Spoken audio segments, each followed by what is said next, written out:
Good evening, good evening, good evening, and good evening to you. This is WeatherBrains, episode number 713. This is the pre-show, and this is for September 16th, 2019. And this is James. We are back in this studio this evening. For those that didn't get a chance to see it last week, we were live at the National Weather Association annual meeting in Huntsville, Alabama, which was a very interesting show. A lot of things are going on.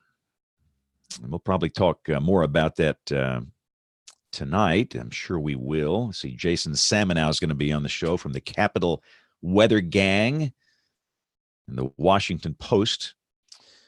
So we'll get the guest on here in just a second. You know, with this new platform, it's so easy getting people on. We really don't need to come on and do the pre-show this early.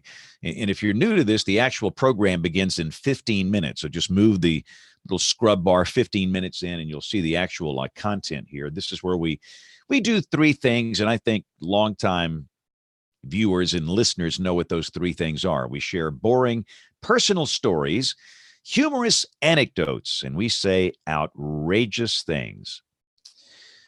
And the process is still doing some setup here. Having to put the embed code here in a few spots, which we are doing right now. But yeah, it's always fun doing the show live out in the field, but it's always, I don't know, I like being in my closet, if you know what I mean. It's a marvelous. You know, the only problem I have here, let me show you what I got going on here. So I have literally just wore these keys out. Here. The old S, E, and T are basically out of service. So I'm using this external keyboard here. This computer is going on 8 years old, and the computer's fine, but you know, the battery life obviously is not as good, and the keys are falling apart. That you just wear these things out, and it gets nasty in there, and it's probably time for a new one. I hate that, but I think I'll probably wait a little bit. I would not be shocked if Apple had a new 16-inch MacBook Pro within the next month or two on the market. So I'll survive with this for a while. So let's see about getting our friends on here. I know that got a few that will not be with us. Kim Cloco McLean, I believe, is in Washington, D.C., and she's doing something with HAZSIMP, hazardous simplification. But we're going to invite everybody. I know that Bill Murray is out. He is, I believe his son has a football game. So we're going to add Aubrey and Kevin and John. And let's just start with our folks here. And then we'll add our guest here in just a second. And I should pull up our show notes, I guess. Tony Rice is going to be on the show live. Ooh, the Apollo 12 lightning strike. I love this. This warms my heart. So yeah, let me get RTP Hokie on here. I love it when Tony's live on the show. I will always think of John Aaron, flight controller, mission control. All of the instruments just went away on Apollo 12 right after launch, and they thought they were going to have to abort the flight, which is really dangerous. But John, and I think those flight controllers have a natural curiosity, and in the simulations, he noticed a little switch, SCE, Signal Condition Electronics. I think that's what that stands for. But John radioed up to Apollo 12 and he said, take the SCE to aux, auxiliary. And he knew about this obscure little switch, and they flipped that thing, and by golly, everything came back and the mission resumed. So that's a great story. All right, let's get Tony Rice on here. So now he has been invited. No, I'm a weenie for the Apollo launches. Again, I'm old as dirt. I was alive during all of them.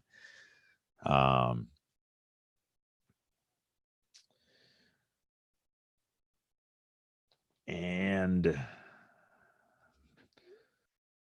was an interesting mission. Okay. So I think I've invited everybody. If nobody shows up, I'll just sit here and talk to myself. But I was 13 in 1969 when we landed on the moon for the first time with Apollo 11, and 12 was the next one that was hit by lightning, and then 13 was the famous one that had the explosion halfway between the Earth and the moon. They had to abort the mission. They brought them back under some very trying circumstances. Of course, there's a movie about that and everything else. Aubrey, I see. Ooh, she just hung up on us. I'm so sad. But yeah, we're hoping this thing we talked about last week just goes away. I mean, I don't do politics. I despise politics. And it crept into our world last week. Aubrey, I see you now. Hi, James. So if I have the weather computer on, if I have Max up, it will not show my video to start with. So I have to close Max and then open Max again. So you're actually using the computer that runs Max for this. I am. Ooh. I probably should not. Hey, come on. I mean, come on. So let me get Jason Samenow on here. The Capital Weather Gang. I was looking for you. I guess it was on Tuesday. I didn't realize you left after Monday. Yeah, I had to be at work Tuesday night. Okay. We're short-staffed. Our new weather person did not start until this past weekend. She missed it by a week, but gotcha. So had to come back. Let's see if I can find him in my. Oh, Bill Murray sent an email. That's right. Hang on, let me dig up Bill's email. There it is, Jason. I've already got it in my little email address book here. All right, so now Jason has been invited. So Tony Rice is on the line. He is on the party line. Tony, what's going on, man? Not a whole bunch. Been a little while since I've joined you fine folks. Looks like I missed a good NWA too. Just an a eventful one. I'm not sure what you're talking about.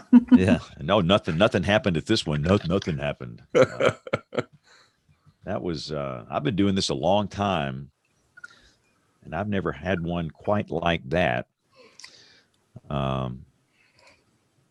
It was just, and I had to leave like as we were talking about, Tony, I had to leave Tuesday at midday, so I missed the last couple of days. In fact, I was really supposed to stay through the whole week because we had a Vortex Southeast workshop at the end of the thing. And hey, Jason, can you hear us?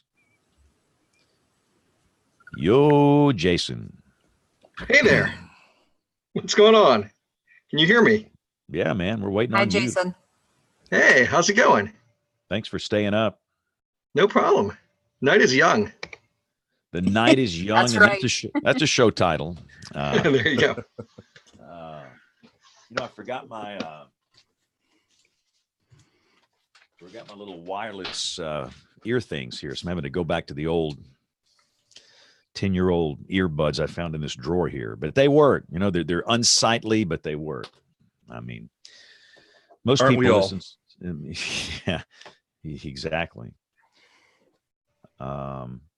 So just so everybody will know, Bill Murray is out. Dr. John should be here. I think Kevin will be here. It's odd not having Bill here. Yeah, I believe his boy's playing a football game tonight, so he had to do some family stuff. Ooh, there's Kevin. He doesn't have your perfect attendance record, James, but pretty close. Is Nate joining us tonight? I sure hope so. I've invited him. If he All doesn't, he'll hurt my feelings. In fact, I will say we were a little hurt last week when at the NWA, I'm not going to mention names, but Aubrey and Nate just didn't show up conveniently. They went to the broadcasters' dinner, and instead of coming to our show, which was just crushing. But again, I have no feelings left to hurt, so it doesn't matter. Well, Yeah, quite some nerve there, I know. And we talked about it. You have so many great guests, and I think it's more important for you guys to kind of pull in all the guests and get as many people in there as possible. It's hard when you have eight of us, and then. Yeah, I honestly, I was not planning on saying anything. I was just going to be the engineer and punch buttons, but you know me. It was a fantastic show. I went back and watched it yesterday morning, I think. I had to say some things, and sometimes when you got to say something, you got to say something. But Hey, Kevin. Hey, man, how are you? Good. Long time no see. I know. I've enjoyed your excellent reporting on the incidents of the last couple of weeks. Thank you for doing that. Yeah, you bet. It's not over yet either. No, my gosh, I know. I didn't see the New York Times Sunday piece until today. I'm only halfway through it, but okay. It's a stunning series of just horrible mistakes after what amounts to some misunderstandings. I can't believe the decisions that some of these key players made. It's mind-boggling. We got to do better. Yep. Yeah. Oh, you ought to be in Birmingham, Kevin. I ought to be. Why? I'm just saying this. Are we getting live text from Birmingham? Oh man. Oh, and James, I appreciate the shout out during your keynote on the weapons grade stupid. That's one of the greatest lines ever. Bile and weapons grade ignorance. Facebook. Yeah, my Twitter lit up after you said that. I took it down the tubes. I had to say, come on, man. I mean, what are you going to do? Just stick with the regular programming? I had to go for it. Like, no, everybody was afraid to say anything. It's like the mobile home deal last year. Everybody's looking back there at me, knowing I'm the old guy that's going to go in there and say something. So I figured I had to start by talking about it. So I did. My thing was Sunday morning. Then Louis came in Monday morning, and then we had Jacobs Tuesday morning. I mean, you talk about an interesting set of speakers at this thing. Quite a lot. Timing could not have been better. Yeah. Everyone was energized and fired up. I thought Louis' talk was just. We'll hold this for the show. I know. I want to ask a couple of questions, having not been there, but I guess we should save that for the program. Kevin, did I see you on the tweeter today? Well, I'm there. I don't put it. I mean, I go and look at things, but I know. I think I did a double take when I saw. That's right. You responded or something. I must have liked something or said something, and I thought Aubrey's up there going, "What's Kevin doing on the tweeter?" Yep, pretty much. I was shocked. Yeah. I don't think I'd had my look. yet. I get it. I get it. We have built some utility there. So I'm going to stop because we'll wait until the show. Hey, Tony, I want to Yes, thank sir. you for doing those astronomy updates. So useful. Thank you. I am very glad to hear they are useful to you. And Yes. feedback. Always let me know what works, doesn't work. Whenever I'm in town, I always try to look up whatever Mets are there and get feedback. And the current running feedback I'm getting from most Mets is more graphics. I imagine that might even help you out a little bit too. Yeah, definitely. Okay. The only thing I hold against you is the hokey thing. But, besides that, You're worse. You're not one of those UVA types, are you? Yeah. When was the last time you guys won a national championship? No, it's been a little while. When's the last time you won a football game against the Hokies? Ooh, That's tough. Well, it's going to happen this year, so I shouldn't talk too much smack. But Tony, don't you guys have a bass fishing national championship? And wrestling. And wrestling. Nice. Wrestling. We'll send Okay. our wrestlers after your football team. All these show titles before we begin the show. Yeah, no, it's just like it's been a Started. smorgasbord of show titles. Jason, where are you? In some sort of a rocket ship? It looks pointed there. I am in my attic loft. Oh, Oh, Yes. that's a show title too. I'm in my. I'm about to say that is a show title. The only safe place for Jason up there. People, Yeah, that's right. I'm anxious to actually ask you. I just won't do it now, but what kind of traction or traffic you're getting? Well, because I'm interested to know. I think you probably have a better feel what kind of play this is getting outside of our little bubble. Sure. Yeah. No, I can definitely talk about that. Yeah. So Either yeah, save it for the show, let's. Kevin, I'm or about we're to say gonna have to have let's DVD extras. hold this during the show. Yeah, Hold it for the exactly. show. Well, And we're going to start in 60 seconds. 60 Troy seconds. is the accelerant now. I'm just. All I know is I popped in about the time that James was talking about ignorance. And so I thought it was appropriate that I popped in. Jason, I'd like to bring up the idea of the Weather Service IT being in the crapper. Oh my gosh. Yeah. So it's We horrible. can talk about that. Yeah, Oh, yeah. we need to I talk haven't even about had that. time to. I haven't even had time to report about that, given everything else going on. I But know it's a lot of stuff happening, but Yeah. it's in bad shape today. They haven't been able to even balance the web farms today. If you look for a text product in the Weather Service, good luck. It's really in bad shape in Washington. Do we know what's going on? There are 2 web farms. We can talk about it on the air. I think it'd be interesting to hear what's going on, but it's very difficult if you're trying to get text products. They have 2 web farms in the National Weather Service, and Jason, he knows about this, and they've just gotten a new federal contractor to handle the databases. So let it go at that. Oh boy.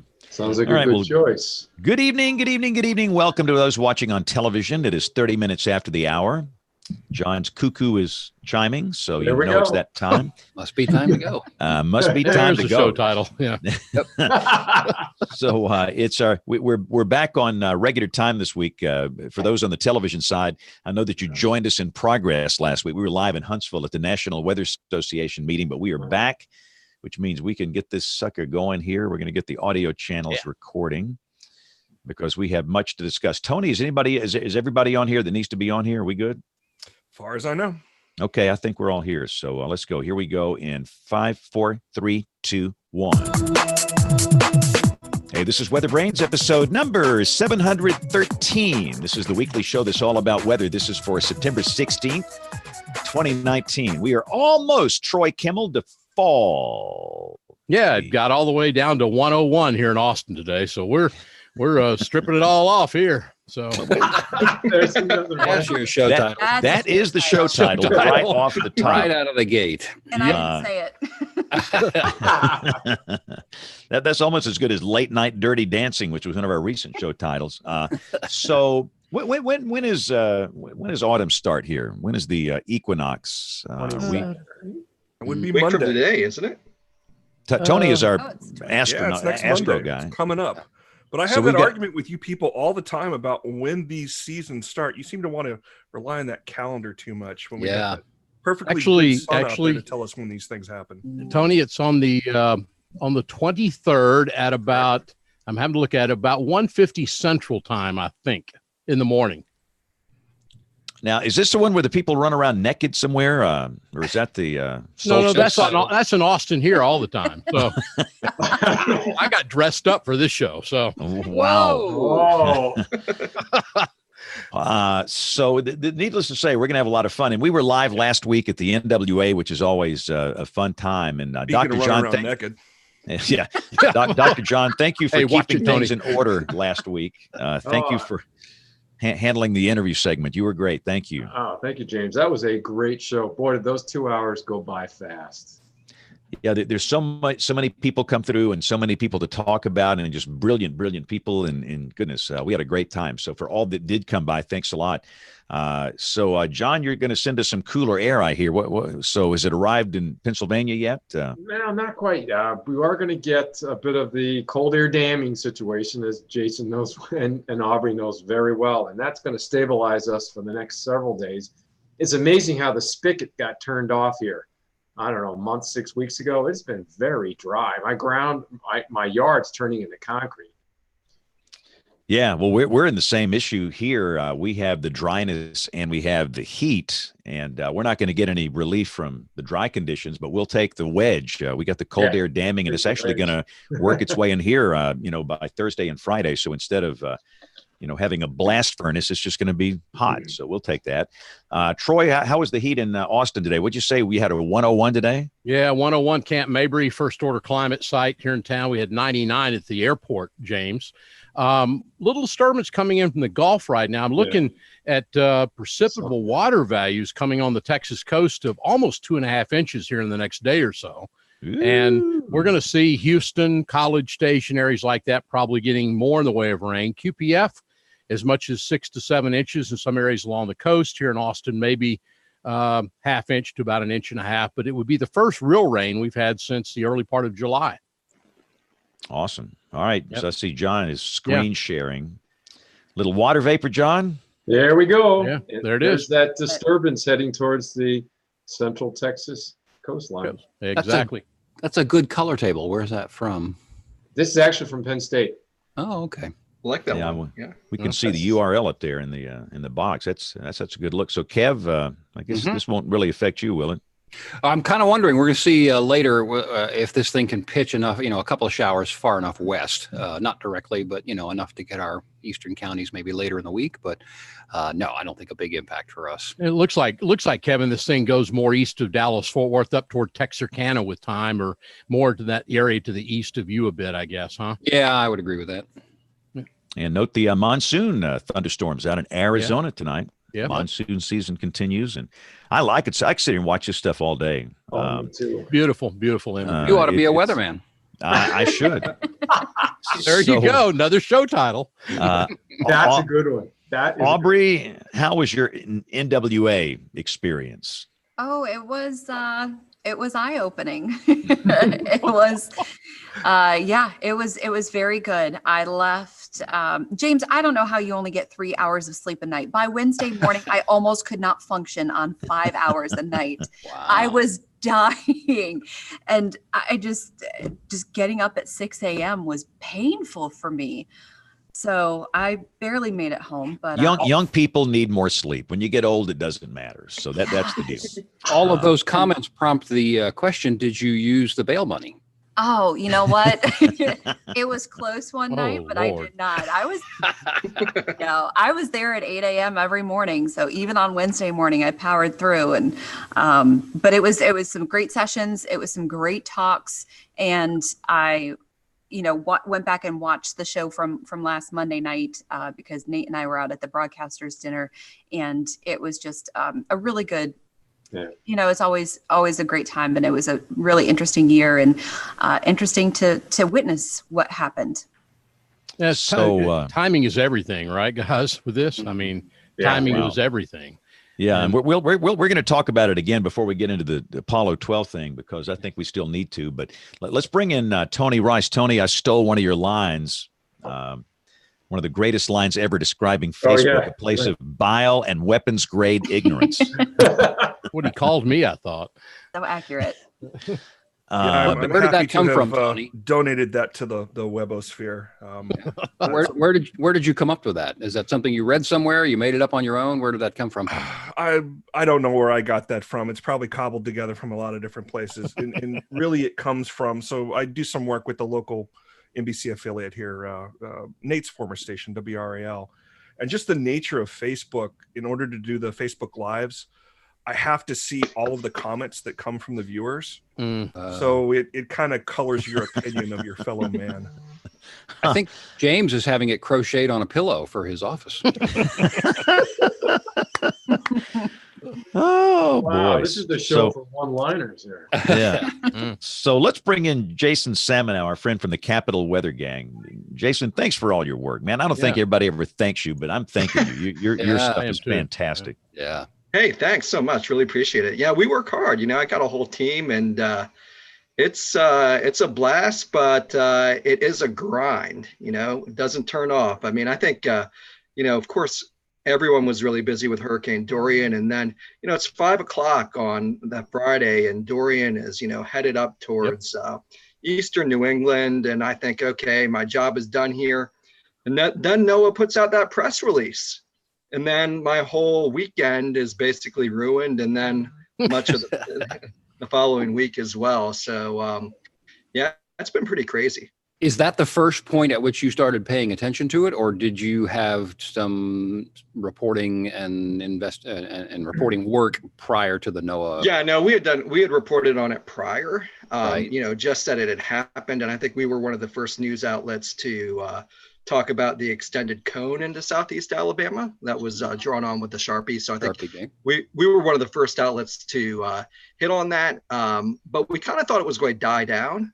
I mean, NOAA totally extended the shelf life of that of this whole debacle by issuing that statement. I mean, it took on a life of its own after that. Were you aware of the original problems in the original tweets from Birmingham and James and so on? Did you? Yeah, sure. So yeah, on that Sunday, I'd seen the tweet, and what happened was, I think one of our national editors, he was like, "What's this about Alabama?" And I said, "Oh, he must have just misspoken. It must have been an accident. I'm sure he didn't mean to say that." Of course, that was wrong. Sometimes on Twitter, you just type something by accident, and the president's been prone to do that sometimes. But I didn't know it was intentional, that he actually meant that Alabama was actually at risk, or he thought that was the case. So, yeah. And so and then I did see that Birmingham BMX corrected the record. But at that point, we were so busy with covering Dorian, because at that point, it was stolen over the Bahamas. It was a Cat 5. It was, the second strongest hurricane to make landfall in the Atlantic. And so that's what we were really focused on, was coverage of the storm. We kind of saw that as a distraction at that point. So we weren't really focused on that issue until the effort was made to sort of try to rewrite history by modifying the cone. Mm-hmm. I have not heard anybody say clearly the whole enterprise is, I stand with Birmingham, right? We all know that, and I'm in that camp. I haven't heard anybody say that using the capital NOT and then sort of repeating. I hadn't heard anybody comment on that. And it seems to me, since we have a president who has a fragile ego and can't really regulate himself, that maybe he felt like he was being called out or embarrassed. And then for James to retweet him, that is just chum in the water for some percentage of James's followers. Is that fair from your perspective, Jason? Yeah, I think so. I mean, I think obviously, for whatever reason, Trump doubled down. He tripled down. He dug. I mean, he just dug a deeper and deeper hole on this and just refused to back out. So, yeah, I mean, he took this personally, and from our understanding, he told his aides, he told his staff that it had to be fixed, and that they needed to take his side on this. Mm-hmm. It just seems like, look, everybody misspeaks. I do it. Everybody does it. I mean, he just, said Alabama by mistake. And why don't you just stop and say, look, I made a mistake here. Sorry, Alabama's not going to be affected. I don't understand that. Yeah. I mean, if his advisors had any control, this could have been ended within a couple hours. It would have been over. Or even, I mean, you're lucky, even if they had many opportunities to dial this whole thing back. They did not. So we're still living with it. And it's going to continue to live on, because we're going to have congressional investigations. We're going to have the NOAA chief scientist is investigating it. And so now you're going to have congressional hearings. And you're talking about violation and breaches of NOAA's scientific integrity policies, which were put in place in the last administration. And so this has just created a whole storm, It's going to keep going, obviously, but on this Monday night, as we're recording, Jason, give us status and what you think happens this week from the Washington perspective, please. Yeah, sure. So, I mean, we're still following some leads to try to figure out exactly what happened in terms of, who was responsible for writing the memo initially, what particular people, who signed off on it, things like that. Some of the details. I mean, I think we've more or less presented the big picture, and we've based on our sources, we know that President Trump and his chief of staff, Mick Mulvaney, basically told NOAA, you've got to clean this up. You need to fix this. And then NOAA and the Department of Commerce staff, they worked together on this statement. And there were multiple iterations of the statement, and they were going back and forth. And we do understand that Neil Jacobs tried to push back on including the paragraph about Birmingham. He did not want that in there. That's on the record in our reporting. And but he lost that battle. And so now, we're just trying to figure out, okay, who was it at the Department of Commerce who was involved here? Were there other parts of the White House that were engaged in this? I mean, again, I think most of the reporting on this is we've hit the big picture. We painted the broad strokes. Now it's just some of the finer details. I think honestly, like a lot of the public's probably moved on from this at this point, but still, I mean, I think there are people in the weather enterprise, and we kind of consider them a core audience of ours. So we still want to try to get as many of those details as we can and try to report them out. Whether we're going to be able to get confirmation, I mean, we have to have, everything has to check out. We can't just have one source. We've got to have two. Everything's got to be cleared. So we're still working on stuff. So we may have another story or two this week. We may not, if we're not able to get the clarity we need to come out. And it may turn out that the next big wave of reporting is when you start to have some of the congressional hearings, when the Department of Commerce Inspector General comes out with their report, which based on what I know, they've asked for a set of questions to be answered by the end of the month, by around September 30th. And then they're going to need to write a report based on that. And so we're probably looking sometime after Columbus Day in terms of when some of these reports will be coming out and when some of the congressional hearings and additional congressional inquiries will come out based on this. Do we know, or will we ever know, who wielded the Sharpie? I thought I read in reporting somewhere, I don't know if it was from the New York Times or another outlet, that it was Trump. I'm not 100% sure there, but I thought I read that Trump actually drew that on there. I could be wrong, though, but I thought I read that. And what is your sense of how this played beyond our little bubble? I mean, it captured the nation's attention, to be honest. I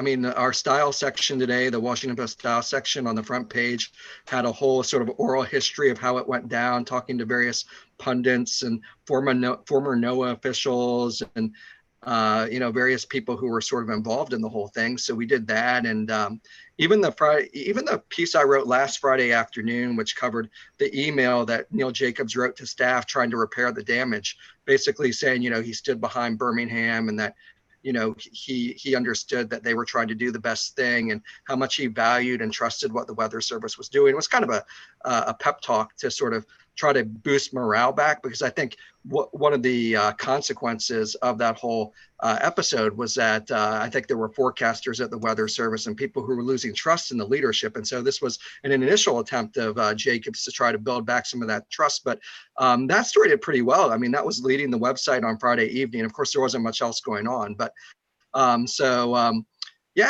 think, we saw a lot of traffic as a result of this story. In fact, it was one of the lead stories on our site. We probably wrote a half dozen, maybe 8 separate stories on this, and all of them performed well from a metric standpoint. So, we just tried to stay on top of it. And frankly, we were in a little bit of a battle with the New York Times in terms of trying to break news on this one. So let's talk about the Neil Jacobs shark at Huntsville. Yeah. So because we left, the last show was Monday night and Jacobs came in Tuesday morning. So we've not talked about this yet. So let me first off pitch to those that were there, Aubrey, John, Troy, your thoughts on Neil Jacobs' performance and what he had to say Tuesday morning in Huntsville. I was absolutely stunned by his appearance. I met Neil, maybe 15, 20 years ago. And the individual that I saw in front of our group on Tuesday morning looked like someone who'd been beaten down. He looked like he'd aged tremendously. And it was in stark contrast to Louis' talk on Monday morning. I felt a lot of compassion for Neil, regardless of what he said and his role in all of this. This is a man who I respected as a scientist, who had been literally brought to his knees by this situation. And he clearly, I remember him saying, "This is very hard for me. I'm a modeler. I'm a forecaster." It was as if he wanted the rest of us to say, "I'm not a politician." And it was very difficult to watch him. It was tough to watch, especially the end. Oh, right, And he was really getting wrapped up into things, and he was talking about his friends. And, you know, we all know that we're a community, but when he was relating to that and really telling some personal stories, I feel like the speech was just almost in two parts. The first half, and you're going, wow, what am I hearing? And then the second part, and you can just hear the pain in his voice. It's almost like you could see, and I was pretty far removed from where he was standing, and you could almost see him just shaking and getting very wrapped up in things. And I can't say that I've been to a professional event where I've seen a speaker that wrapped up in something, and you could really feel the pain and the angst in his voice. Troy, what do you think? I think we have to, keep in perspective the position Neil was put in here. He had an impossible situation. He either had to resign. He had a few choices. Okay, he either had to toe the line and support his bosses, support the administration, or if he tried to be defiant, if he had refused to play ball and go along with that, then his job would probably have been in jeopardy. I say that just looking at what has gone on in the Department of Commerce. People who have not been loyal to Wilbur Ross, who's a secretary, people who have dissented on certain matters have not lasted in that agency. So, Neil is someone who's extremely committed to the mission of NOAA. He has worked tirelessly on this EPIC program, which is to improve the GFS model and establish this virtual modeling center, and to move how the GFS is run onto the cloud, and to also engage the private sector, the academic sector, to engage with NOAA on trying to improve the modeling framework. He's worked, I've talked to him about this. He's been working 80, 90 hours a week. His wife and family are back in Raleigh. He's been in DC. So this has been, he's just, he's thrown his life into this. And to resign and to sort of pull back from everything he's worked on over this. He wasn't about to do that. He wasn't about, even if philosophically he disagreed with what was going on politically, he wasn't going to walk away from everything he had worked so hard for. And so I think he tried to thread the needle. I think he tried to appease his political bosses so he could get through this. And he also wants to keep his job. I think he's committed to the mission. He's committed to trying to accomplish certain things there. And the unfortunate part is that because he didn't come out as strongly as Louis did, in terms of backing the Weather Service forecasters, and because it was his agency's statement that threw Birmingham under the bus, he's lost some respect in the community, which I think hurts him a lot. Considering he has a lot of friends in the community. He's, he has a PhD in atmospheric science from NC State. He worked with the guys at Birmingham, and James, you know that. It seemed like some of the reporting I saw too said that it wasn't just he under threat, that Ross was threatening several other people within his orbit who would have been political appointees. I was going to mention that. I think that was a situation. It was like a hostage situation. I'm going to shoot one of your friends here. Which one do you want me to shoot? And I think that would, and I will agree with what Aubrey said. You could see the pain in this man's face. It was visceral. You could feel it. When he came out there, you could hear a pin drop. The room was quiet, and he just stopped and he sighed. And I think the first thing he said, "Thank you for staying," because he had heard that most were going to walk out. They were going to, especially the National Weather Service employees. And it was the most surreal thing. And I sat up on the front row with Kevin Laws. Kevin and I just kind of stuck together because we don't do politics. This is not our bag. We don't like to do media interviews. We don't do politics. And I will say that it was good to see Kevin go up and hug Neil Jacobs before he talked. I think that gave him some level of comfort that maybe they're not going to walk out. Wow. But it was the man was broken. His hands were shaking. I was so close, you could see the tremors in his hands. And I've met him before. I don't know him that well, but Kevin Laws does know him and says he's a brilliant scientist with the best interest of the weather enterprise in his heart. He feels led to ultimately lead NOAA, and he's a great modeler. And so, I like, Jason said, I had compassion for the guy. And of course, I was attacked by the left wingers. I was attacked by everybody, right wingers, left wingers. They all were attacking me. That's why this thing was just so stinking surreal. You just want to go back to when you did weather for a living here. Right. Well, James, I want people to know too about that. And maybe Jason can back me up on this, but Wilbur Ross is unhinged. He's not right. I mean, there was some reporting on him. There's been a lot of reporting, but it was about a year ago or something that somebody, I don't know if it was the Times or somebody, came out and had accurately, I believe, reported that he even goes so far as to, for a number of years, misreport and inflate his own personal net worth so that he can keep himself on a certain position on the Fortune 500, richest people list or whatever.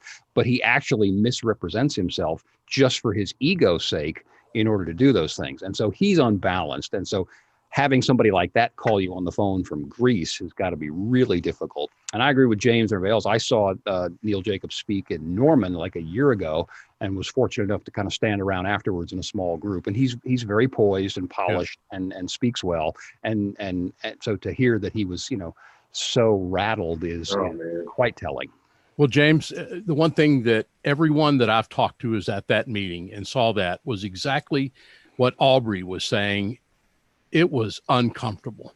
Yeah, it was uncomfortable. It was. Period. And you've got to give it to the man to showing up, because I'm sort of like Dr. John. If I'm sitting there the day before and I know what's going on, I get the hell out of Dodge. I wouldn't be in that front of that crowd.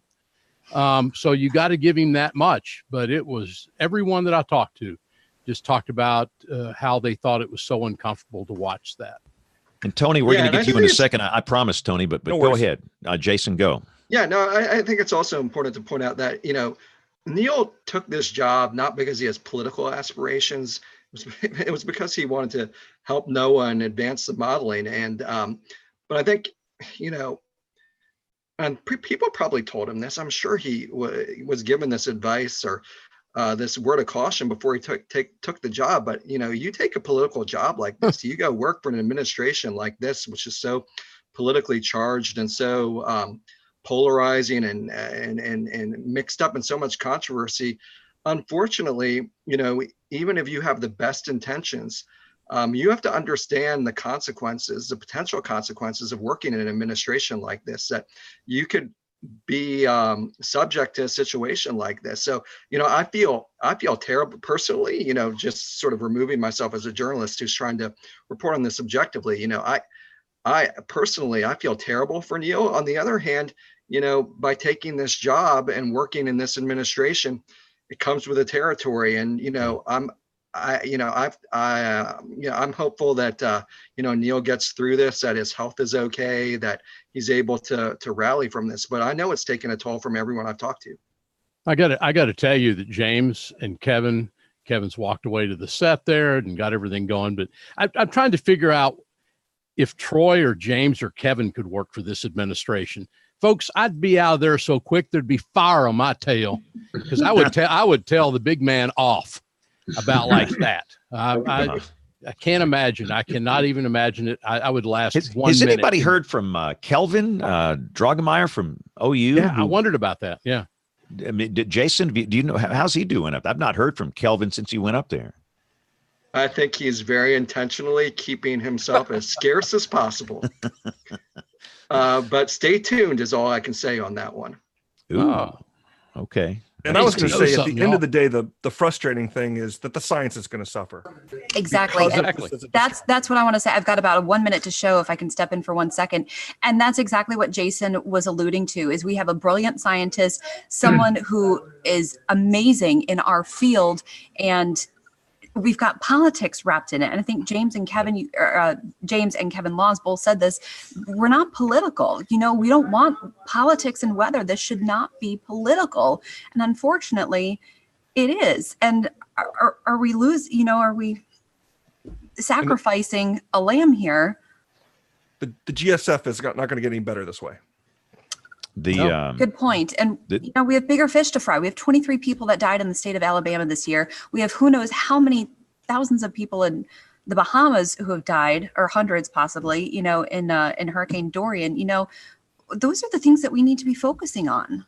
I think that's a great point. I think all this coverage over Sharpie Gate is actually distracted from a lot of reporting that the media might have otherwise done, and casting light on what's going on in the Bahamas, and potentially damage the efforts to get more resources over there. So I think that's a terrible thing, actually. You got late night talk shows and everybody else covering Sharpie Gate, whereas you got millions of people who don't have shelter, who don't have food in the Bahamas. Right. And on a more personal note down here, I've had people tell me that I am fake news, and they will never listen to a word I say again, and they will never listen to the National Weather Service in Birmingham again, because they are fake news. And when this narrative starts floating around, we got a real problem here. Well, what the problem is, James, is your forecast has not changed in your mind. They have come up with a perception of what your political views are because of what you said, and it's being hung around your neck, which is the silliest stuff I've ever heard of in my life. Yeah, I mean, go ahead, Jason. I was just going to say, the mere fact we've been reporting about this on our social media feeds, people think we automatically have a anti-Trump bias, or that, we should stick to weather, which I kind of hate that term, but, because we're in DC, I mean, whether you like it or not does influence, I was going to say policy and politics influences decisions which are made about weather forecasting. So of course, the Washington Post will report about this, but in any event, just because we're reporting about this doesn't mean we have a position on the administration. So it's unfortunate that our culture has become so politically polarized that if you even comment on anything having to do with politics, policy, as it pertains to an issue that you care about or that you're an expert on, you're somehow tainted. That's disappointing, but unfortunately, that's the world we're living in right now. Absolutely, it is. The vitriol was just brutal from the right wing for the first week, and I mean brutal. And you look at some of these people, and it's just, I can't even talk about it on this show here because we're on television. I wouldn't talk about it anyway. It's just I don't talk that way, but. You go to their Facebook page and they got Bible verses plastered all over them after using the most vile, horrific language to come after me. And then after I said on Twitter that I had real compassion for Neil Jacobs, I was attacked by the left-wingers with the same brutal vitriol. It's just like, come on, man. I mean, again, how did it come to this? And the same thing too, James, that we need to consider, and Jason, I think you know this, is weather service offices were attacked in the same way. I was talking to people in the weather service who saw some of the messages being sent to local weather service offices. And how do we even arrive at that? I just don't know that I have any hope that this is the way we're going at this point. How do you even arrive at this? There's a lot of young people that work at these weather service offices, including here. They're brilliant, young, atmospheric scientists. And they're not used to this. Look, I'm old as dirt. I've been in so many, tussles in my life. So what? But there was a little fear in there. I say a little. There was probably a good bit of fear in their eyes. They didn't know if they were going to lose their job. They didn't know if their bank account would be compromised. They didn't know if their internet traffic would be monitored in an enhanced way. It got really creepy really quick. And you can't do your job effectively. And what we do is hard. Now, I know any nitwit can do it. That's what the world thinks. But this is hard. What they do at the Weather Service is hard. And if you're distracted and overcome by fear, you can't do your job that well. And I understand, James, that's why even some people in weather service offices actually, I'm told, were scared for their safety. That's how brutal some of these messages were to a National Weather Service forecast office. Right. And what they do, they think all those messages, that they just assume they're all credible. And there's probably one or two that are. Yeah. And I would be afraid if my wife was home alone at night for some of these people. I totally understand that fear. But you can't do your job when you're overcome with this fear. That's why what Louis said Monday morning was so important. The pressure went off to a large degree. These young people at the Weather Service in Birmingham, and I can just tell you now, they want to move on. They want to move on. They want this thing to pass. Mhm. They just want to move on, and I think we all do. So to the question, Jason, and I promise, Tony, we're coming to you in a minute. When do we move on, Jason? When does this story go away? Yeah, I think there'll be maybe a few more things which come out this week, but it's definitely on the downslope on this. I would say probably after the Department of Commerce Inspector General report comes out and some of the congressional hearings and inquiries are completed, and I would say sometime later this fall. We'll have a bit of a pause, I think, after this week. Then maybe in another month, 6 weeks, it'll come back again. And then hopefully it's done. I mean, I'm ready to just focus on covering the weather, to be honest. I mean, a part of our beat historically here has been to, cover NOAA, cover Weather Service politics, just because we're DC and, the Post does that. And we have a lot of contacts, because we're so immersed in the weather enterprise, me and my team. So we've kind of carved out that niche over the years. But, honestly, stories like this, I hate covering, and I hate it. It's been interesting in a way. And what's been a little bit different is because it's gone all the way to the top of the administration. We've also been working with our politics team and some of our Capitol Hill reporters. And so it's involved an entire newsroom effort. And so, and our environment desk as well. So from that standpoint, it's been interesting just from the standpoint of collaborating with other desks and other colleagues. And our coverage kind of being elevated, higher than it often is. But it's been a drag, it's been a grind, and frankly, I just hate to see my colleagues in the Weather Service being dragged into the mud. And I know Neil, I respect Neil, and I'm just hopeful that he's able to sort of bounce back from this. I think he will. I think he's resilient, and he'll get through this, but it's been tough. And he got a golf clap, golf clap at the end of his talk, but it was just, and I don't know about you guys, I felt so sorry for those kids doing the map discussion before he came out there. I mean, gosh, you like one kid was a high school student from Florida that had come up there. And they did a good job, but man, that room was packed, and you had media from all over the world in there. And I mean, I would have been scared to death. I'm glad it wasn't me. So, all right, Tony Rice, my note says we're talking about Apollo 12. Is that true? That is true. I'll talk about whatever you want to talk about, but Apollo that makes me happy, man. I'm a SCE to Ox, baby. I love this story. Yeah, the really cool thing about this is you look back over the history of the Apollo program, and we've been steeped in that over the summer. We're just getting off of the Apollo 11 50th anniversary. Apollo 12's coming up, and I got a good story to share with you too on Apollo 11 if we have a weather story to share, if we have a little bit of time at the end. But Apollo 12 is really the place where we learned a whole lot about launch weather criteria, about that set of rules that is established. It went from a couple of sentences to a book a mile thick after Apollo 12 because of what happened there. And you go and you look at the list of criteria that are used in modern day launches, and I'm talking about SpaceX, I'm talking about any of the United Launch Alliance launches that occur with robotic missions that are going on the different planets. And you look through there, and about 80% of what is in there relates back to Apollo 12 because of lightning. Now, the story is that Apollo 12, it's the only time we've ever launched in rain. We no longer launch in those kind of inclement conditions, mostly for visibility when we got humans on board. We will launch into rain with some of the robotic missions, but still there's a lot of criteria that have to be hit there. About 30 seconds into flight, on ascent, Apollo 12 was hit by lightning. And then another 20 or so seconds later, it was hit again. And you'll get the folks that actually, when I was looking at a couple of videos of this afternoon, seeing what had been, how the story had been told previously, some of the conspiracy YouTube channels, I all love those, claimed that this was, possibly a big NASA conspiracy because there's no way that lightning can hit twice. Yes, lightning can hit twice, especially when you got a big metal needle going up in the air with a plume trailing down to it to the ground.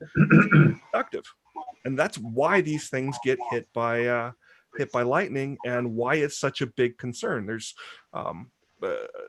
been some research that has determined that you're about 100 times more likely to get hit by a lightning strike with a rocket in the vicinity than you are just in the same conditions otherwise. And it's because of that hot gas plume that's coming out of it, and the materials that are in that plume are highly, highly conductive. So on that day, Tony, explain the sequence of events after lightning struck the... Right. So lightning strikes, and basically the rocket goes dark. All the controls on boards go dark, and there's a few choice words that are uttered by and let's say, Tony, I don't think they knew at the time it was lightning, right? The crew didn't know what caused it. It just everything went dark. Yeah, those are tiny little windows up there. They had no way of knowing it, and some of the observers in launch control, because at that point, once it clears the tower, control hands over from the Cape over to Houston, and then Houston's responsible for flight from there on out. So a little bit of a handoff going on there, and finally they figure out that it was actually lightning, and the controls lit up like a Christmas tree. And you see in the transcripts, and you listen to the air to ground loop, and you hear all of the astronauts saying, "I've never seen it look like this before." They didn't know what to do. They run simulations, hundreds and thousands of simulations, trying to come up with every possible scenario that they could come up with. They never came up with this one. But there was one engineer. He was 24 years old. John Aaron. John Aaron, the steely-eyed missile man. He stayed with NASA a good long time, rose up through the ranks there. He set himself up for some success in the Apollo program. He actually worked with Gemini previous to that in the EECOM seat, and was the one that told his flight director, tell him to flip SCE to aux. And nobody knew what the heck that meant. But he did, because he was sitting in on some of those tests, some of those simulations at the Cape, and had spotted that particular switch, and had on his own investigated it, and discovered that when you were in this kind of a low voltage situation that was created because the fuel cells that power the capsule were offline due to this lightning strike, if you flip the switch down to this auxiliary mode, it could operate in a low power mode. And SCE was the subsystem that made all that telemetry flow to the ground and flow to those controls. So he was the man that saved the day. Yeah, John has said that to be a really good flight controller, you need to have natural curiosity about things. And somewhere in one of those sims, he saw that same pattern of just basically garbage on some of the screens, and he just tried that, and it worked, and he remembered that. That's the amazing thing. He remembered it. If he didn't make that call, SCE to aux, Tony, explain what would happen. They would have to abort the mission. How hard was that going to be? Yeah, they're about 90 seconds away from aborting, and aborting on ascent is not pleasant. There's a tractor motor on the top of that capsule. If you've seen that kind of truss-looking thing that sits on top of all of those Apollo capsules, there's a set of 4 rocket motors on there, and they've been testing that system on SpaceX, and they've been testing that system on some of the new capsules that are going to take us to Mars. Those are pretty amazing things to watch. Hop on YouTube sometime and look at those. You'll see how violent those rocket engines are. Its purpose is to pull that capsule off of that ascending rocket faster than that rocket is ascending. And at that point, it's going about 6,000 miles an hour. So it's a pretty rough ride. Now they're going to make it, the goal is to get them down alive, not necessarily happy. So had this not been taken care of the way it was taken care of, within 90 seconds, they would have been pressing that abort button and the mission would have been over. And that's never been attempted before, obviously, and it's never happened in the history of man's space flight. Actually, it did once. Oh, and did it's it kind once? of a fun story. It was a Soviet rocket where they had to use the abort system. And the story, as I heard it, was one of the cosmonauts that was aboard that aborted mission was in Houston for something, and happened to come across the gentleman who had invented that escape system. And the two spotted each other. No words were spoken. The cosmonaut knew a little English. The engineer knew no Russian. And the two men just gave each other great big hugs. But yeah, but to me, this is just so fascinating because Aaron was how old? You say, Tony, 24? Yeah. 24 years. These were 20-something young engineers that didn't know any better. Well, what was the computing power like in the era of Apollo 12? Not as good as this. Absolutely. And Aaron actually didn't save just Apollo 12. He saved Apollo 13 too. And I don't think he gets enough credit for that. So if you've seen the movie, one of the big problems with Apollo 13 was, they again lost their fuel cells. So they were at a deficit on power. So they really had to keep that power budget as low as possible. Because he had performed so well in the Gemini program and obviously with Apollo 12, he was placed in basically command of the solution from the power point of view of getting Apollo 13 back. He had final say on whether something was going to be brought up in a certain order, and he was the one that made the decision to bring the power systems up bring the control systems up the very last, which was a big risk. But he had figured out that if it was done any other way, there was no way they were going to make it back. It's almost like having, your phone showing 10% battery left, and you got to make that sucker work all day long. Mm-hmm. And you've got to decide what goes off and what you use and when do you use it. But James, you really know how to speak to the millennials, don't you? Well, yeah. But again, what they did was just stunning to me. And in the early days, Tony, down there in the trench, these guys were using slide rules. I mean, who knows what that is now? Oh, let me see if I've got mine. See, Tony's got a prop for everything we talk about. I bet you John, have you ever used a slide rule? Oh, many years ago, but yes. I remember. There you go. Yeah, there you go. Explain how that thing works, Tony. Oh, I don't think we have time for that. But this is what a they lot were of different using. Scales that you're reading things against. This is what they were using to do the calcs to get us, to get those first flights up there, right? I tell you what amazes me about this thing, and I did an event back on the day of the 50th anniversary. We held an event here at the North Carolina Museum of History, and I brought this along with me and demonstrated it to a lot of kids who had no idea what the heck this thing was. But I'd like to share it with, even young engineers. And it's a real good way to demonstrate to engineers who are annoying me with their insistence on precision, because this thing and this is a small student edition. There was, of course, bigger ones that had better precision. But to point out that we made it to the moon on, not this 8 digits behind the decimal point that our modern, laptops and phones and such can give us, that aren't really truthfully giving us that level of precision that they think it does, garbage in, garbage out kind of thing. But to show them that, we were able to get along with 1 or 2 digits of precision, and we got there just fine. We did. So let's talk, Tony, real quick about where we stand today with space flight and meteorology, and how far have we come since Apollo 12? Yeah, so you can look at the launch weather criteria, and again, if you look across the things that they mentioned there, thickness of the cloud deck, looking at how far above about the 45 centigrade level, how far above that point the clouds extend, where the lightning strikes have occurred. There's all these things that have come out of Apollo 12. because it wasn't just Apollo 12 that was the problem. We actually lost a vehicle. It was not crewed. Back in 1987, there was an Atlas Centaur rocket that was lifting a satellite that was destroyed by lightning. So there was congressional investigation. There was a report that was generated out of it, and those rules that came out of that have been in place for shuttle.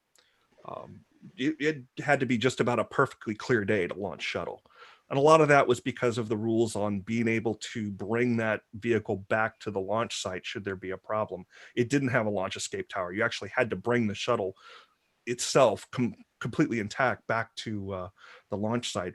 But all these things have built up over time. And the most heavily instrumented, as far as weather instruments are concerned, couple square miles on Earth, I would bet, is at the Kennedy Space Center. You can't swing a dead cat without hitting a weather tower, a field mill that's measuring a lightning potential, and extends 30 miles inland towards Orlando. As I'm driving out there on the expressway from Orlando out to the Space Coast, I start seeing the towers, and then it extends 30 miles out into the Atlantic, out into the buoys. So they've got just a ton of data that they can bring in to make those kind of decisions. And they release balloons on a regular basis as well, a launch day. Who's doing the support for Elon Musk and his stuff? Well, they're launching from the Cape Canaveral Air Force Station. So it's the 45th Weather Squadron, the same team that's so there's no private sector meteorology team that supports him. It's the same folks. There is not, but I'd be curious to hear some of the stuff that they're doing in Texas now, where they're going to get their weather support from. I don't know. So what are they doing? What are they doing in Texas? Troy, you ought to know this. We'll let Tony. Tony can tell us about it. I'm not aware. Texas is a big place. Testing a new shiny rocket that has been called the Grasshopper, and it's gone from tethered tests to untethered tests. Again, they're trying to make these things as reusable as possible. But it's my understanding they're trying to put some launch facilities there as well. Well, Tony, but is that going on in deep South Texas? Do you know where that's going on? I'd have to look it up. Yeah. I didn't know if you were just off the top of your head. Hey, Kevin and Tony, this can be a new opportunity for you guys. Troy, I mean, you could do weather support for launches in Texas. Boca Chica, if you're familiar with that. That'd be Brownsville. That'd be the lower valley, I believe. Yeah. Down there, it's right on the border. It's right on the Texas. I was going to say it's down around Brownsville, Harlingen. It's down south of Padre Island. Yep. Hey, Tony, have any of the vehicles been struck while sitting on the launch pad before a launch? Absolutely, yeah. And it's a little bit like how an airplane would operate when it's struck. They're designed to have it dissipate around the vehicle. Right. But when there were lightning strikes on the pad, when the shuttle was on the pad, they typically stand down for 24, 48 hours to go through system checks again, because everything was so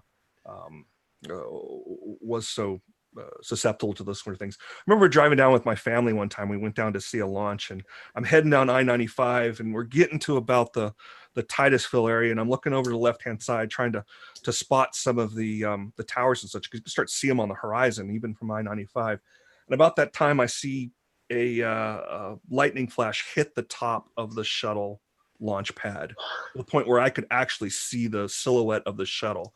I just looked over at my wife and said, well, we can sleep in tomorrow because this is not going to happen. Hey, Tony, Kevin asks, how many launches have you seen in person? I have seen actually lift off the pad 2 shuttle launches. I have been to about 3 times that many that got scrubbed. And they've all been scrubbed because of weather. And they've all been scrubbed because of, we're sitting out there, we got our folding chairs, we're enjoying the heat of the Florida sunshine, and we start to see amble clouds move in off of the western part of the state. And I look over at my wife and said, well, go ahead and pack up the chairs. Let's go get our seat on the bus before it gets crowded, because they're about to scrub this thing. And sure enough, you hear the launch coordinator come over the speaker and say, well, we tried, but we're going to come back 24 hours from now. So that's just the crude ones. I've seen believe it's about 3 or 4 uncrewed ones. Those are fun too. And one more for you, Tony. Then I'll bring in Troy, because Troy wants to bring Jason back in this and ship back to the Weather Service. Advice for somebody that would like to see a launch. I mean, goodness, Yeah. I'm some old guy and I've never seen one. I want to do that before I die. What's your advice, since you've been through this several times? Number one, don't wait.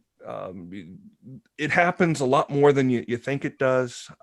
There's been a push particularly at the Kennedy Space Center and the Cape Canaveral Air Force Station, to have one about every 2 to 3 weeks. So it's not like you need to wait until the next time that we're actually launching people. I'd suggest you take a look at the uncrewed launches, because there's a lot of those. You can buy tickets through the visitors complex there at the Kennedy Space Center, and that's nice because they take care of getting you a little bit closer. They take care of bus transportation out there. It's a couple of bucks to do it, but there's lots of places around Titusville and around Cocoa Beach that you can see it just fine. One of my favorite places is near the entrance to the Cape Canaveral Air Force Station. They've actually got bleachers there. You're looking straight up the river and have a really good view there. As a matter of fact, if you're sitting there on the bleachers, right over your shoulder is launch control for SpaceX. So it's a pretty good location. So take a look on the web. There's a couple of suggestions on places that you can go see it, or good places around there to see it, and just do it before you don't do it. But say in my case, before I drop dead. All right. So let's ship. You go, John. James, just a second. I can vouch for what Tony was just saying. I was able to see a shuttle launch in the early 90s. And I was at Cocoa Beach. I wasn't right at the Cape, and I will never forget it to this day. It's hard to describe. It is hard to describe. There are 2 things that I remember. One is I saw it before I heard it, but when I heard it, it was in the chest kind of sound. Yeah. And the second thing is the flame that exits those boosters, those solid rocket boosters, is a color that I've never seen since. It's that metallic orange glow. It is absolutely brilliant. There's nothing else. There's nothing natural that looks like that. Video and photos don't do it justice. Not at all. Not at all. And the one thing I'll add to that the first time I saw one in person, after seeing so many videos and so many films of it, that really struck me was that crackle sound. Oh, yeah. Right. I thought that was, microphones that were just not capable of reproducing the pressure that was happening there. No, it really sounds like that. Yeah, it's so dynamic. And I'll never forget, as a child, watching Walter Cronkite and Jules Bergman, these news anchors at the site. And as the ignition sequence started, you could hear it in their voice. They've never experienced anything like that. Their little booths were shaking, and the enormity of the moment. I mean, it was like they almost had a little fear going there. No, I think if you're a weather weenie, you got to do that once, and I really need to do that. All right, so we're going to move on real quick. Troy, let's get back to what you want to talk about with Jason here.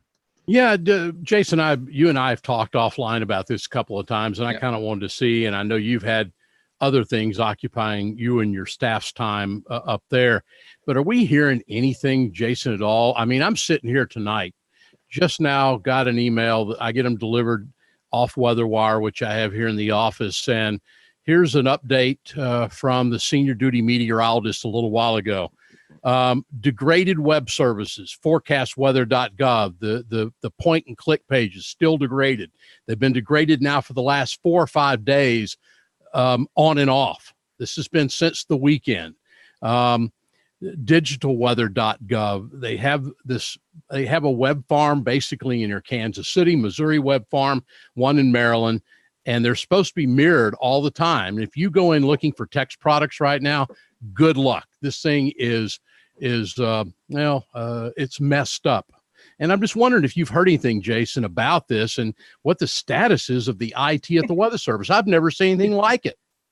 Yeah, you're my expert source on this. So, when I report on this, first guy I go to is to you, because you got your hands on the pulse of it. All I can say is that I've been reporting on this on and off since 2013. And I think it may now even be worse than it was then. Yeah. Because there would be like major weather events going on, severe weather outbreaks, and you couldn't access SPC, you couldn't get the warnings, and they're having to go to social media to disseminate their information because their websites were crashing. And this is the freaking National Weather Service. I mean, their job is to protect life and property and to be able to communicate with the public and with their constituents, whether it's the media or emergency managers, whoever that is. And and repeatedly in my stories, I've quoted officials talking about how essential it is that they have websites which are up and running. And it's this is amateur hour over there. I mean, I don't understand it. I mean, this is a government agency with a lot of resources. And I remember meeting with Louis a couple of years ago because I had written probably a half dozen stories about the Weather Service website breaking, and Louis pulls me aside and assures me, oh, it's going to be fixed, we're doing X, Y, and Z. And and he was talking to not only myself but other members of the media who were concerned about this, and here we are. I've one of my Matthew Capucci, who recently joined my team, young meteorologist, he's telling me every day he can't get on the Weather Service websites to get some of the information so they can write articles. And I'm trying to get the latest hourly observation from Reagan National Airport. It's just hanging up. It's just spinning and spinning. It's like in an infinite loop. And I don't know. I mean, I just would think that, you're a government agency, you've got this mission. You would make sure that your websites function, seamlessly at all times. I mean, you don't see this with weather.com. You don't see this with AccuWeather. I mean, I don't see their websites going down in the private sector. So I just don't know why they can't get their act together. I mean, this is just me on a personal rant here, but it's kind of mind boggling. Well, what's amazing is we're all sitting here, and you may not use this, but over the weekend, I'm trying to pull up, y'all of a CF6 product, which is a climate product. And over the weekend, Jason, for Camp Mabry and Bergstrom, the Maryland Web Farm, the latest edition they had was the 8th of this month. Yep. It hadn't been updated since the 8th. You don't think it affects people in this circle? Now this timing was badly done because of everything else that happened since then. But the weekend that Dorian is moving by, they're begging us to stay off chat. Did you see that? They are begging people to stay off chat. They're afraid it's going to collapse. I have a prediction on this, and it actually partially comes from having Neil Jacobs come and speak at the National Weather Center last year. Yeah. My prediction is that they are going to very directly move in a direction, not saying this out loud, but move in a direction of less direct contact with the public and moving in a direction of things like the GFS moving into the cloud, as Jason mentioned a little while ago, because what they're going to do is try and enable other people to do good work that they can support. And he made the point when he was speaking that, the Weather Service would like to do all the things, but the Weather Service can't fund all the things. And so what they've looked at is that I think I'm only speaking on what I observed, is that they can go, okay, you know what? How can we help? We've got warnings. Yeah, we probably need to continue to do that, but we can look at the modeling data and make that open to people, and that's helpful. But if we open up the system or their system to commercial entities, those people can afford to do those things, and therefore 1,000, flowers will bloom. And they would work to support those things as opposed to trying to do them all themselves. That's a very good point, because like our government in 2019, it tries to do everything and it does nothing very well. And that's the way it is. I'm sad, but that's exactly right. But this episode in the last 2 weeks really shines an interesting light on that, where I believe that, we've talked several times on this show about, well, shouldn't they be allowed to have a mobile app? That's where the people are, right? Sure. And who was the number 2 guy at, was it NOAA that came on, some general or former military guy who was on, I can't remember his name, Bill Wood. But anyway, he said, well, he kind of gave several different excuses. Well, nobody's asking for one. Oh, it's very complicated. No, well, I know, but this is what we're getting. And I think that that's part of the trend. Now, we all know who it's driven by. Yes, we do. the competition thing is baloney. And I think if you really wanted to make hay out of this, you could very easily say, look, the Weather Service, by not directly communicating with people, especially now that phones are where they are, is not serving its mission. And I bet you a lot of Weather Service people would agree with that, but it's not necessarily up to them to to make that decision. But Direct contact with people is gonna slowly diminish, which I think is kind of a crime. Well, I think that the Weather Service is the only government agency, the only, that doesn't have an app. And you can sit there and you can blame it on State College all you want to. And that's where a lot of it goes. It is. Look at the mission statement for the National Weather Service. It says they'll supply general forecast and watches, warnings, and advisories to the public. Build an app that does that, fools. Right. I mean, Tesla's got a dozen apps. Bottom line, they can build an app that only does that and keeps AccuWeather happy. Well, yeah, AccuWeather will never be happy if they have any kind of direct relationship with the public. But look, that's one of those things. That business about not competing with commercial interests is a bunch of caca-poo-poo. But it has been around so long now that it kind of is canon almost. It's like we just went through this business with retransmission agreements, right, with DirecTV. Everybody thinks, oh, well, the broadcasters are due this money that they're taking. No, they're not. They came in and stole it in the early days from cable. They said, look, cable's making money. You're using some of our products. We want some of that too. Well, part of the charter to get into any community was you got to carry the local channels. Mm-hmm. So the broadcasters were not due any of that money, but they pushed hard enough to get a toehold. And now, 20 years later, it's part of the fabric of what this whole thing is. And people just go, oh, well, that's kind of the way it is. Well, it's the same thing with this nonsense about not competing with commercial interests, especially when you look at what happens with anti-social media, what happened in the last couple of weeks, what's happening as far as, commercial interests can go and provide forecast products. But this, I think, really shines a big light on the fact that we need an impartial, non-influenced source for people to get weather. Weather information is a utility, for crying out loud. Yeah. The last time I went to AccuWeather, the website, when there was an event, the page was taken over by a Huggies ad. That was the first thing that I saw for diapers. That's baloney. And that shouldn't happen. And the Weather Service should be there to counterbalance it. And it should be supported by NOAA as well. Well, I mean, it'd be so easy for the Weather Service to have an app with the GPS and the phones, be able to get warnings directly to people. Now, would that threaten Kevin at the TV station in Wichita Falls? Maybe. But at least they'd get the word. It's part of their mission to do that. See, that's another thing that's part of the fabric is, Kevin at the TV station has no inalienable right to exist doing the weather on television. It's just been around for a number of years. Well, guess what? Things change. And if your mission is to protect life and property and you're not doing it on the platform that 80% of the country has in their pocket, you are not serving. Amen. And that's a discussion. That's a comment toward NOAA administration, not the wonderful people that do all the work. Pass the offering plate. I'll give.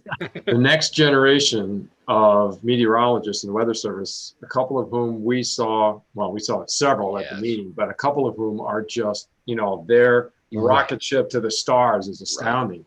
So I rode on the shuttle back to the airport with one of these individuals, and we had this very discussion about the Weather Service app. And it's that young generation, that next generation that says, yes, it should be there, and I'm going to make it happen. I hope so, because as the longer it doesn't happen, the more it becomes the fabric that it isn't happening and isn't part of the thing.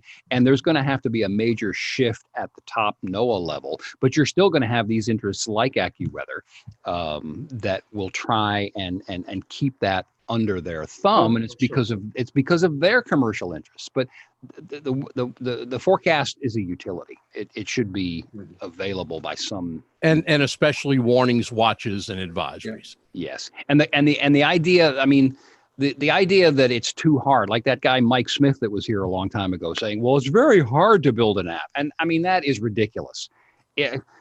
We've learned on some of these shows that weather information is some of the things that people who are cutting their teeth on building apps go off and do. So yes, it is hard, but it's not impossible. I mean, I just found that so insulting. I mean, two 14-year-olds and a couple of pizzas can put together a weather app. In the basement in underwear. Exactly. You're not wrong. Exactly. So the idea that it's too hard or that nobody's asking for it is really kind of tragic. It's hard in the federal government. Well, All right. Well, Let's well said, Well, Tony. Down the road. time out. Aubrey, do you have like 4 minutes for an email segment real quick I here? do. Because I we, do. we probably need to do one here. So we're going to take a quick break and just email for us in the inbox.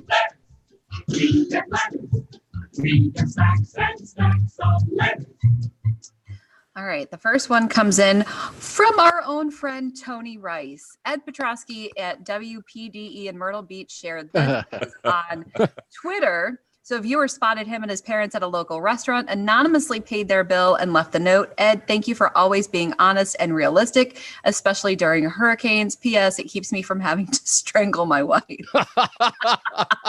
good title. That's the greatest. That's good. It's good people. All right. This one comes in. This person does not want to be named, which is totally fine. We will absolutely honor that. I'm a huge fan of the podcast, and after listening to episode 712, I felt compelled to tell you all thank you. The camaraderie that everyone felt at the NWA meeting this year is very similar to what I felt at AMS in Phoenix.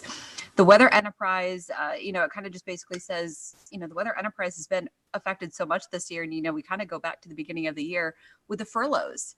Yep. And now the statements with AMS from AMS and NOAA right before NWA, to hear how much us meteorologists came together last week is something that gives me hope for the future. So you guys are great. And thank you for getting me through the workday. I get so excited when WeatherBrains comes up in my feed. That was such a nice note. Yeah. Very nice note. And we Very nice. appreciate that. And we like looking at the positivity of this. I think Kevin Law said it last week. We've got to take something positive out of all of this. And that's the camaraderie and seeing everyone stand up together, which is great. This is from Kelly Miller, the American Birding Association's latest podcast. Who knew there was an American Birding Association? And they have a podcast features a researcher from Delaware State University who discovered that veeries, a type of a migratory songbird, can predict the severity of a hurricane. We're going to have to put these birds up against the H-Wharf. Please tell me fantastic. please tell me that podcast is called Bird Brains. Oh, Wow. Show title? That is the greatest show title ever. Wow. We need to get one of those birds to be on the air with I'm gonna Kevin need a and with sh- James. I'm going to need on a TV. shirt. Someone contact Helicity. We're going to need a shirt for that. Okay, and then Clay Barnett sent us a video. It's a Facebook video, one of those compilation things that they do, and it's Southern things. What is it? I've got to pull up. Hang on. Southern. Yeah, Things it's a Southerners southern. It's a southern thing. yeah. It's a Things southern- Southern say yeah. during bad weather, and honestly, it could probably go for the whole darn country. So thank you, Clay. We appreciate it, and that's a good video. I'm about halfway through watching it, and. Oh, this one came in from Peter Atkinson in Wisconsin. Truly enjoy the show each week. During severe weather coverage, I've heard many TV Mets talk about watching the coverage on their smartphone. And Peter thinks, while this is convenient, it might not be the best course of action because of the battery life and what it drains doing everything from social media to watching this.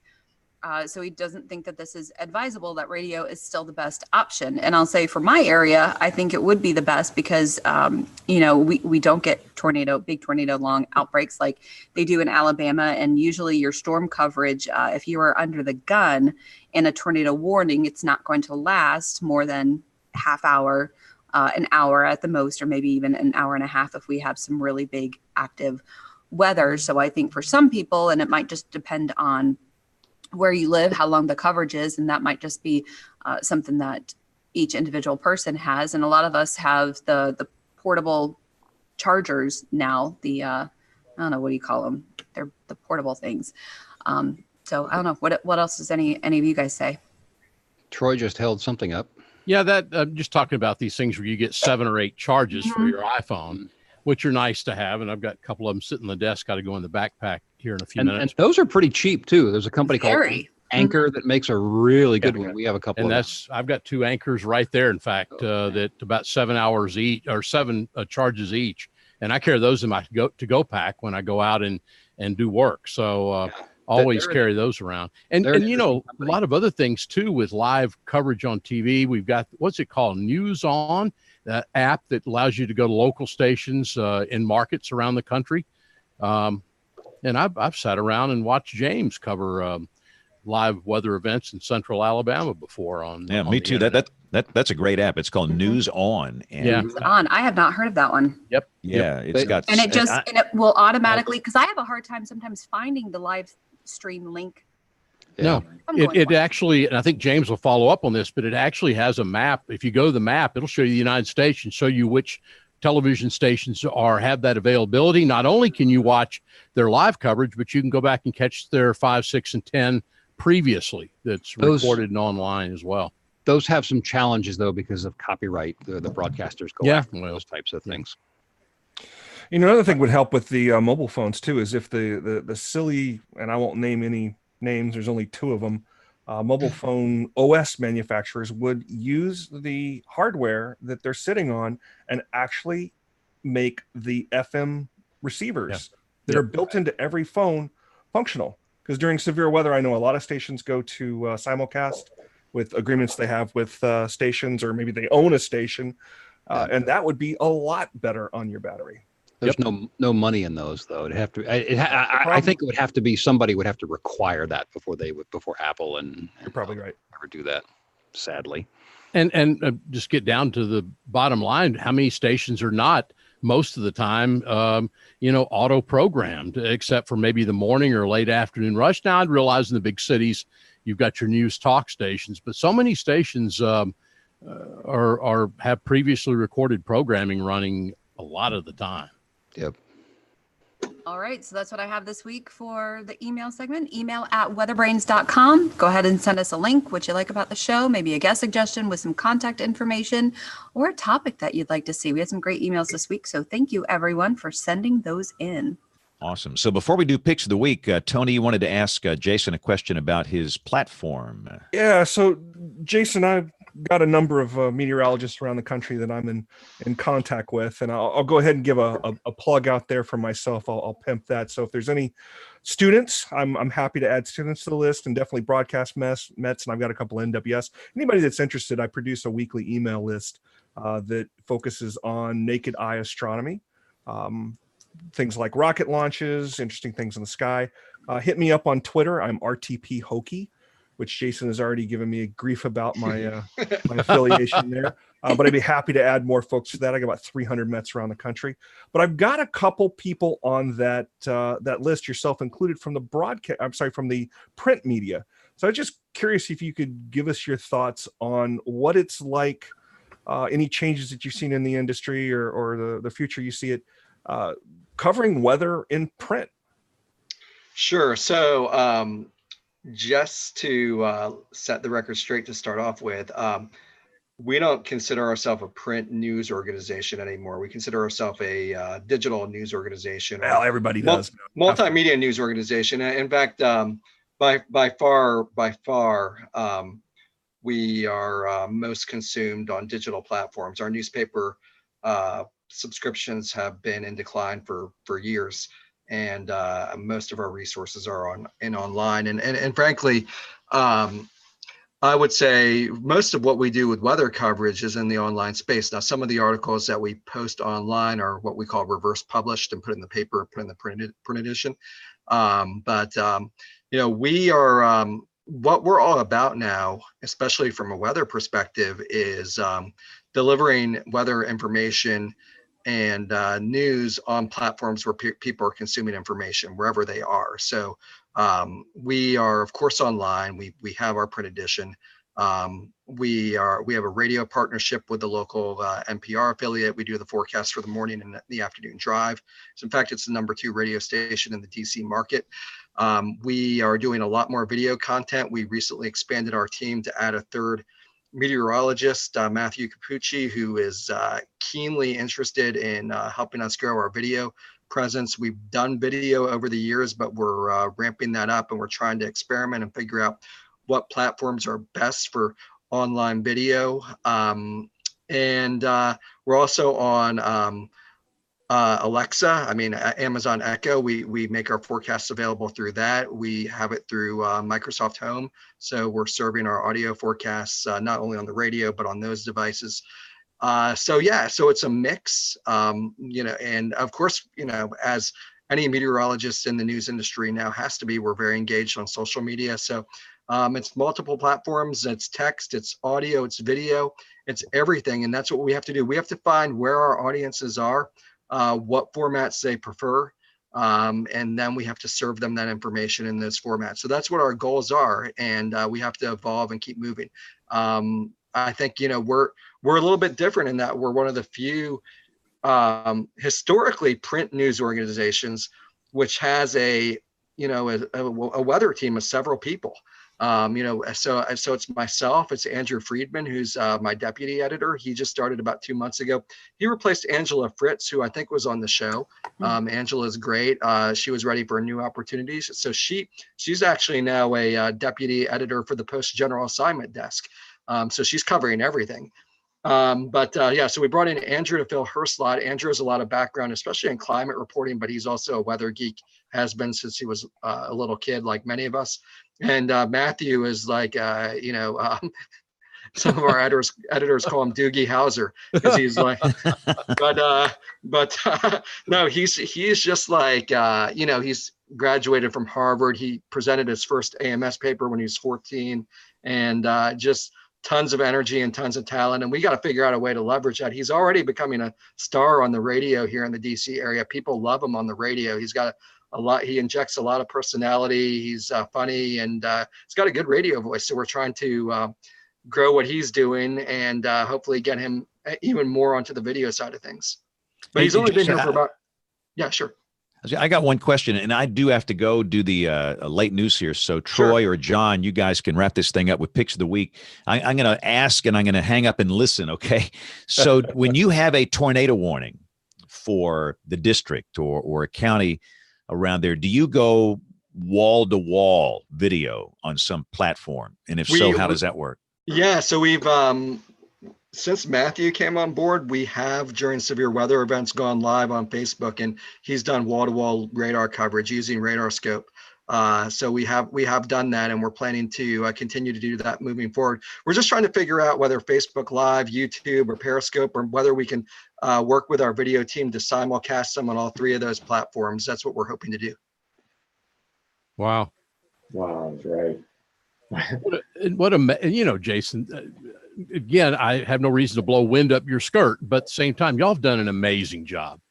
Thank you. I mean, you really have. You've dealt with a lot of the issues. I just am amazed by what you've done. I was not too long ago discussing weather with the Metro team down at the Austin American-Statesman here in town, and you came up. I mean, your group came up. They realized what you're doing up there in other newspapers, and they're watching it.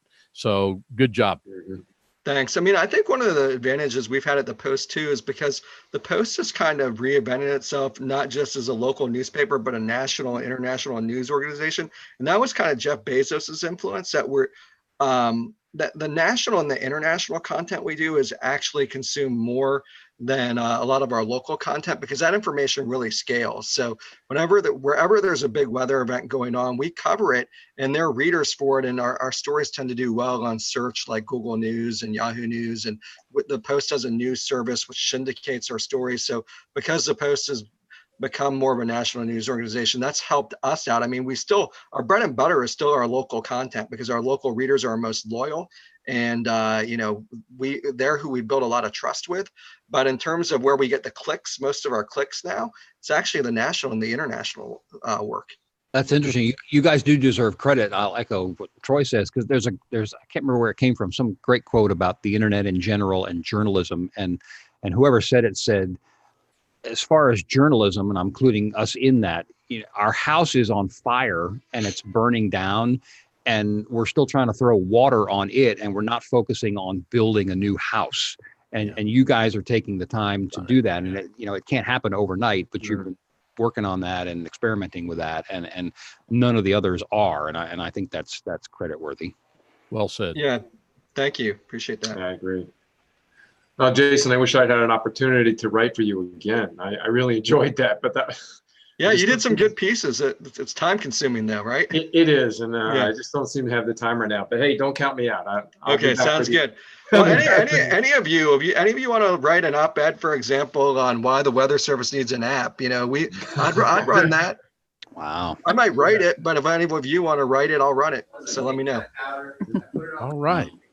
Good idea. Well, what do you say, Troy? We do the rundown here. Picks of the week. Let's do the pick of the week. So I bet Tony's got a pick of the week.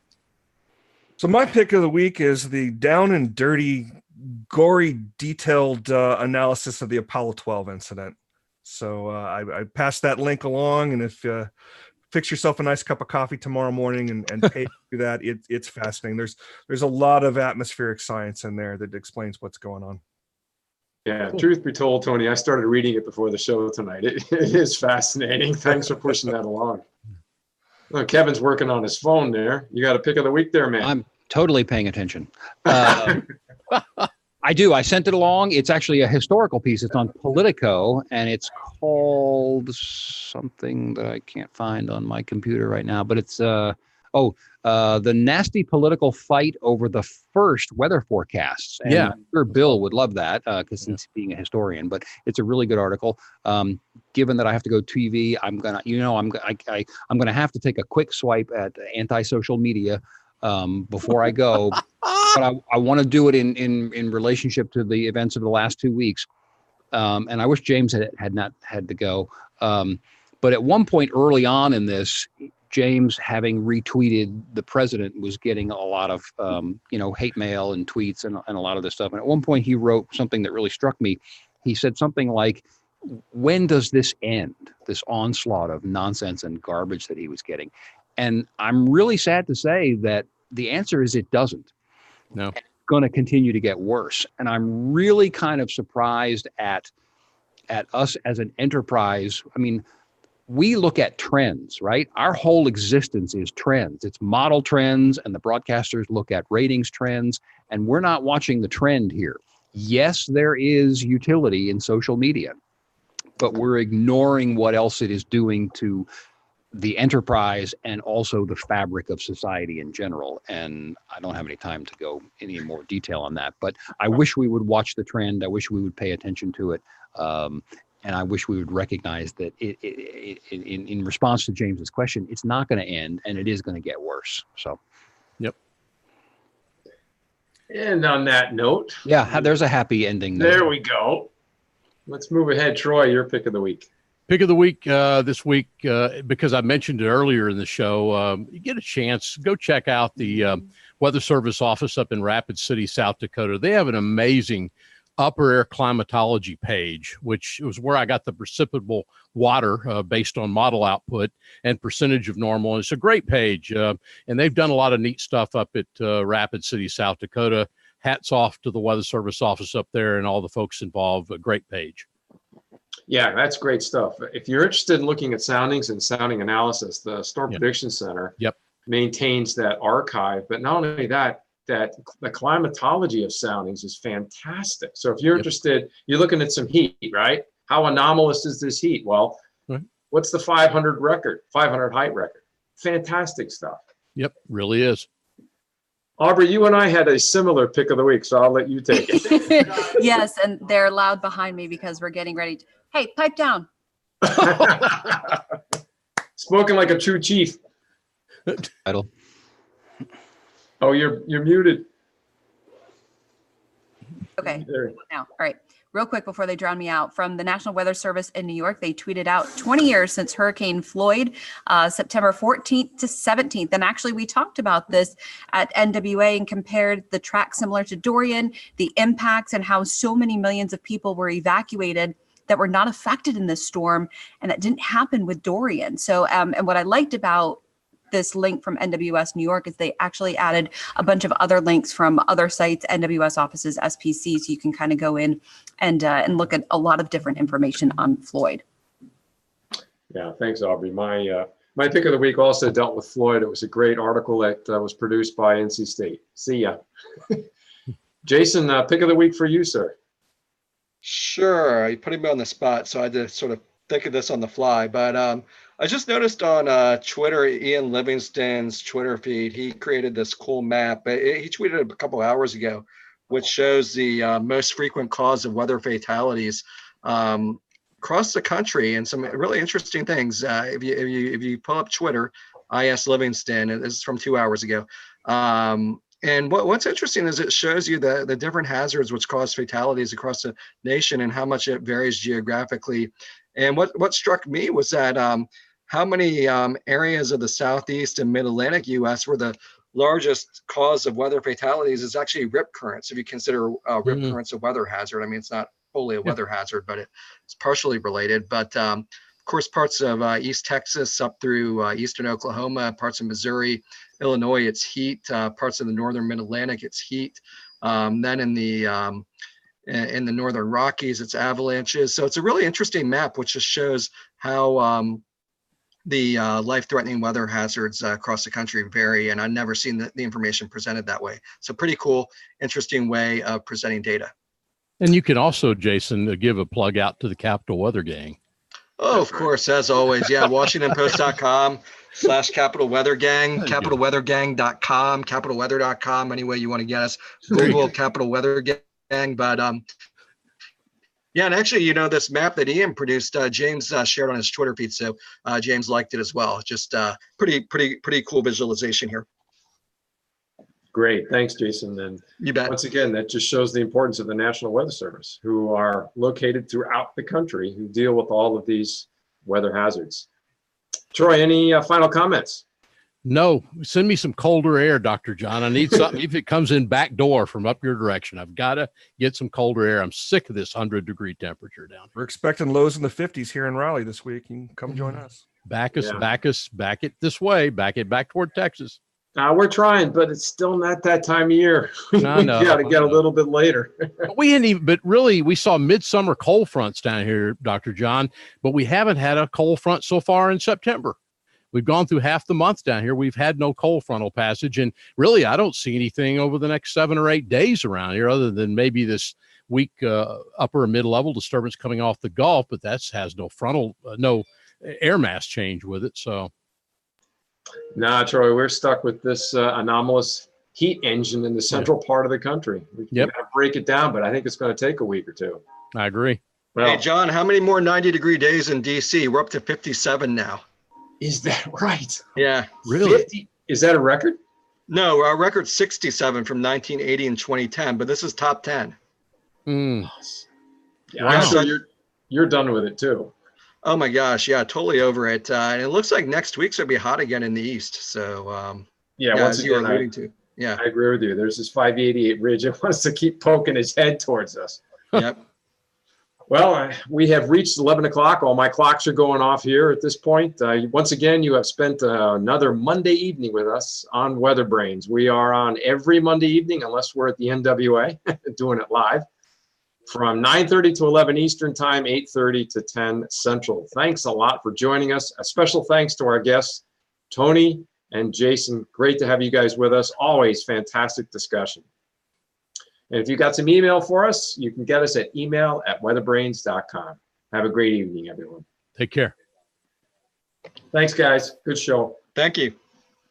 See you. I'll be in touch with you, Jason.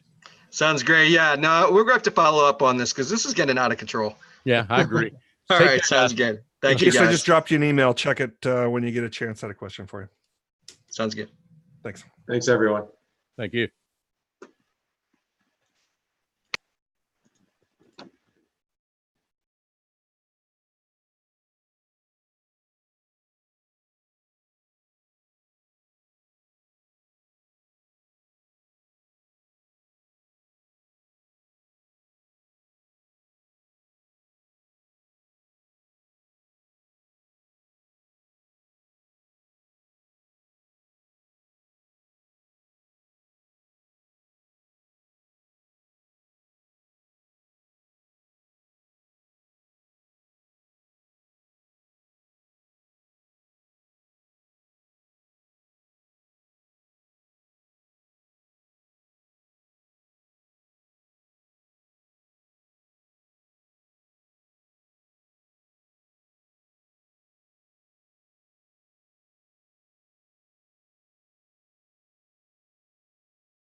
All right. Finish the top of the newscast. Have to go right back in there. But thank you guys. Great show tonight. Great having Jason with us. Of course, Tony's on every week, but with his astronomy report. But good to have him live tonight. So great show. We'll see you guys next Monday night, 9:30 Eastern, 8:30 Central. Thank you all for watching. Have a great week and God bless. Bye.